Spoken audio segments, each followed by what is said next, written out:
அன்பானவர்களே, இன்னைக்கு நீங்க ரொம்ப நல்லா இருப்பீங்க. இந்த வியாழக்கிழமை செப்டம்பர் மாதம் 18ஆம் தேதி நீங்க ரொம்ப ரொம்ப நல்லா இருப்பீங்க. இன்னைக்கு காலையில ஜெபம் பண்ணீங்களா? ஒவ்வொரு நாளும் நீங்க ஜெபிக்கிறீங்களா? உங்க பிரேயர் லைஃப் ஹெல்த்தியா இருக்கா? அனுதினமும் வேத வசனங்களை தியானிக்கிறதுக்கு நேரங்களை ஒதுக்குறீங்களா? தவறாம கர்த்தர் உங்களுக்கு தந்த ஆலயத்தின் ஆராதனைகளில் உற்சாகமாய் பங்கெடுக்கிறீர்களா? தேவனுக்கு அடுத்த விஷயத்துல ஆர்வமும் வாஞ்சியுமா இருக்கீங்களா? இல்லைன்னா டைம் இல்லைங்க, ஜெபம் பண்ற நேரம், நான் சம்பாத்தியம் பண்ணா 4 காசு பார்க்கலான்னு யோசிக்கிறீங்களா? சர்ச்சுக்கு போறதுக்கு எனக்கு டைம் இல்லைங்க, அதுக்கு பதில் எனக்கு வேற வேலைகள்லாம் இருக்கு, அதை நான் செய்யணும் என்று கர்த்தருக்கு அடுத்த விஷயத்த கொஞ்சம் அலட்சியமா நீங்க நினைக்கிறீங்களா? அப்படி ஒரு நாள் நினைக்காதீங்க கர்த்தருடைய பிள்ளைகளே.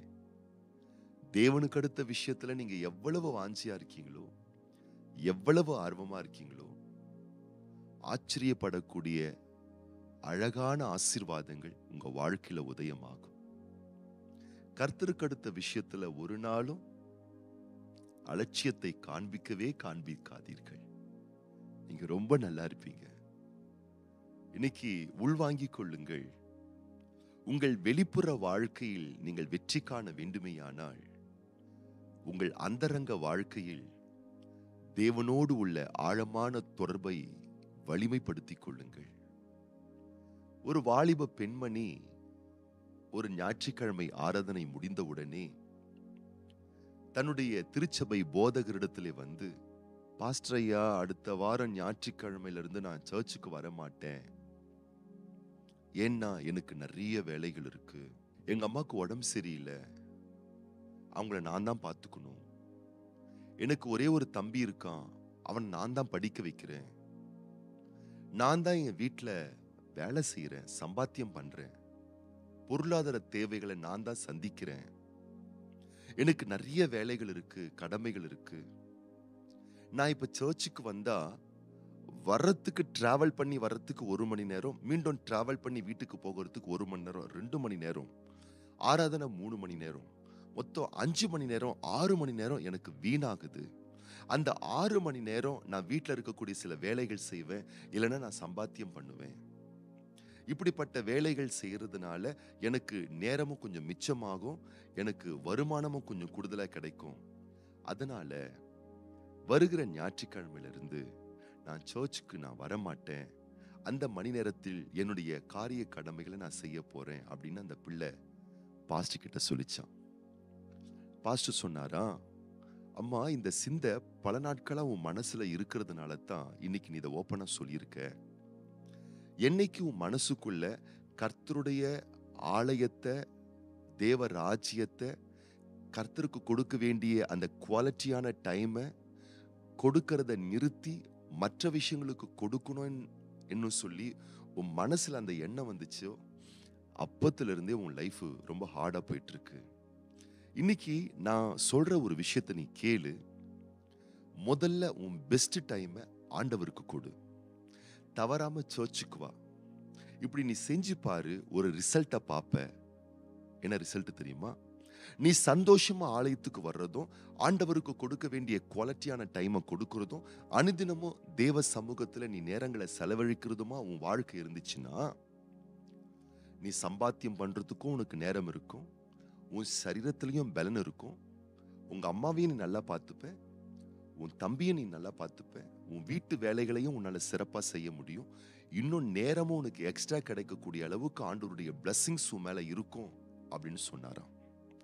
சொல்லிட்டு அந்த பாஸ்டர் அந்த பிள்ளைய ஜெபம் பண்ணி அனுப்பிட்டாராம்.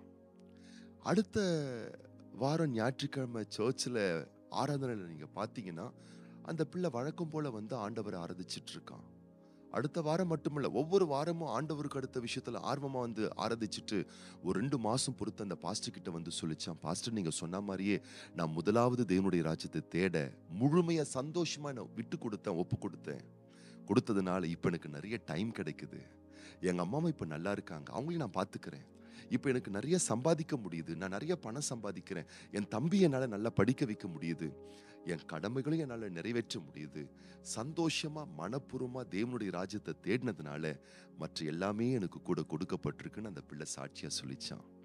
நீங்க இன்னைக்கு இப்படிப்பட்ட விஷயங்களை, நல்ல விஷயங்களை உங்க வாழ்வில் நடைமுறைப்படுத்த உங்களை ஒப்பு கொடுத்து பாருங்க.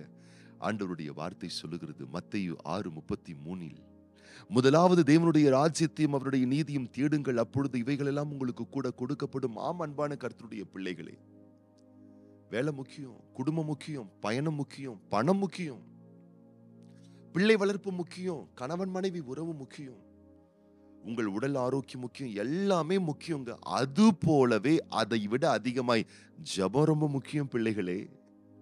வேத தியானம் மிக மிக முக்கியம். சபை கூடி வரவு ரொம்ப ரொம்ப முக்கியம். கர்த்தருக்கு நீங்கள் செலுத்த வேண்டிய காணிக்கை, தசம பாகங்கள், அந்த குவாலிட்டியான டைம் எல்லாமே முக்கியமானது. நீங்கள் செய்து பாருங்கள், கர்த்தர் உங்களை கனப்படுத்த தவறவே மாட்டார். அவருடைய ராஜ்யத்தை நீங்கள் ஃபர்ஸ்டா வைங்க, அதை பெஸ்டா வைங்க. அதன் பிறகு நீங்க பாருங்க, உங்க லைஃப்ல எல்லாமே உங்களுக்கு நிறைவா சம்பூர்ணமா அப்ப தந்து உங்களை ஆனர் பண்ணுவார். அப்ப இன்னைக்கு இந்த காலையில தீர்மானம் பண்ணுங்க. நீங்க வெளியே போறதுக்கு முன்னாடி பிரேயர் பண்ணிட்டு ஆண்டவருக்கு நீங்க கொடுக்க வேண்டிய குவாலிட்டியான டைமை ஆண்டவருடைய பிரசன்ஸ்ல நீங்க செலுத்துங்க. ஆசீர்வதிக்கப்படுவீங்க, பெட்டராவீங்க, அற்புதமா உங்க வாழ்க்கை மாறும். தேவ ராஜ்யத்தை தேடுகிற உங்களுக்கு எல்லாம் கொடுக்கப்படும். நீங்க வாழ்ந்து சுகமா இருப்பீங்க. இன்றைக்கும் பிறந்த நாட்கள் காணக்கூடிய அன்பு சகோதரர் S Maharajan, brother I Vinodkumar, அருமை பிள்ளைகள் V Yuvan Sanjay, Kavya, M Rio Justin, P Janani, அன்பான பிள்ளைகளுக்காக நம்ம ஜெபம் பண்ண போறோம். அது போலவே திருமண நாட்கள் காணக்கூடிய பிள்ளைகளுக்காக நம்ம ஜெபம் பண்ண போறோம். கண்களை மூடி நம்ம ஜெபம் பண்ணலாமா? பரலோக தகப்பனே, இந்த செப்டம்பர் மாதம் 18ஆம் தேதி வியாழக்கிழமை இந்த காலையில் இந்த வார்த்தை கேட்டு என்னோடு கூடவே ஜெபிக்கிற ஒவ்வொரு பிள்ளைகளை கரம் நீட்டி தொட்டு ஆசீர்வதிப்பீராக. முதலாவது தேவனுடைய ராஜ்யத்தையும் அவருடைய நீதியும் தேடுங்கள், பின்பு இவைகளெல்லாம் உங்களுக்கு கூட கொடுக்கப்படும் என்று சொல்லப்பட்ட சத்திய வார்த்தையின் பிரகாரமாக தங்க வாழ்க்கையில பெஸ்டான நேரங்களை முதலாவது கர்த்தாவே உமக்கு கொடுக்க வேண்டிய கனத்த மகிமையை உம்முடைய பிள்ளைகள் கொடுக்கத்தக்க வண்ணமாய் இன்றைக்கு கர்த்தருடைய ஆவியானவர் உம்முடைய பிள்ளைகளுடைய மனதிலும் உள்ளத்திலும் உணர்விலும் கிரியை செய்வீராக. ஒவ்வொரு நாளும் ஜெபத்தோடு தியானத்தோடு வேத வசனங்களை வாசித்து வசனத்தின் மேல் விசுவாசம் வைத்து காரியங்களை துவக்க ஒவ்வொரு பிள்ளைகளுக்கும் நீர் கிருபைகளை தருவீராக, பலத்தை தருவீராக, சத்துவத்தை தருவீராக, விவேகத்தை தருவீராக. அப்படி செய்வதன் மூலம் உண்டாகக்கூடிய அனைத்து ரகமான ஆசீர்களை நீர் உம்முடைய பிள்ளைகள் வாழ்வில் தந்து கனப்படுத்தி மேன்மைப்படுத்துவீராக. இன்றைக்கும் பிறந்த நாட்கள், திருமண ஆண்டுகள் காண்கின்ற ஒவ்வொரு பிள்ளைகளுக்காக ஜெபிக்கிறோம், மனதார வாழ்த்தி ஆசீர்வதிக்கிறோம்.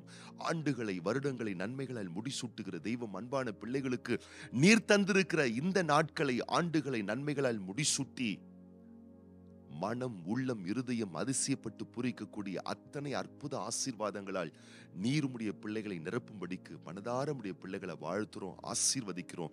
ஆண்டவர் இயேசு கிறிஸ்துவின் ஆசீர்வதிக்கப்பட்ட நாமத்தினாலே ஜெபிக்கிறோம் எங்கள் நல்ல பிதாவே, ஆமென். நீங்க இன்னைக்கு ரொம்ப ரொம்ப ரொம்ப நல்லா இருப்பீங்க. இந்த வீடியோவானது உங்களுக்கு மிகுந்த பயனையும் பிரயோஜனத்தையும் ஆவிக்குரிய ஏற்றத்தையும் கொடுத்திருக்குமேயானால் இந்த லிங்கை உங்க அன்பர்கள், நண்பர்கள், வாட்ஸ்அப் குரூப்ல இருக்கக்கூடிய உங்களுடைய நட்பு வட்டாரங்களுக்கு ஷேர் பண்ணுங்க. உங்களுக்காக நாங்கள் ஜெபிக்க தவறுவது கிடையாது. ஆகவே எங்களுடைய வாட்ஸ்அப் எண்ணுக்கு உங்களுடைய ஜெப குறிப்புகளை அனுப்புங்கள். உங்கள் மேலான கருத்துக்களை தெரியப்படுத்துங்கள். உங்களுடைய விசேஷமான பிறந்த நாட்கள், திருமண நாட்களில் நாங்கள் உங்கள் பெயரை சொல்லி ஜெபிக்க நீங்கள் விரும்பினால் உங்களுடைய முழு தெளிவான பெயரையும் தேதிகள் விவரங்களையும் எங்களுடைய வாட்ஸ்அப் எண்ணுக்கு நீங்கள் தெரியப்படுத்துங்கள். தொடர்ந்து உங்களுக்காக நாங்கள் ஜெபித்துக் கொள்கின்றோம். கிருபையும் ஆசீர்வாதமும் சமாதானமும் உங்களோடு கூட இருப்பதாக. நீங்க ரொம்ப ரொம்ப நல்லா இருப்பீங்க.